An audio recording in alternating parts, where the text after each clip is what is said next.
الرحمن الرحیم۔ صحیح بخاری حدیث نمبر 788۔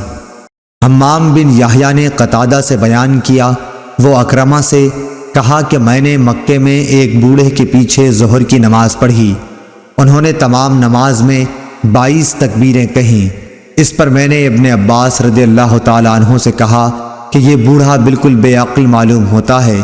ابن عباس رضی اللہ تعالیٰ عنہ نے فرمایا، تمہاری ماں تمہیں روئے، یہ تو ابو القاسم صلی اللہ علیہ وسلم کی سنت ہے۔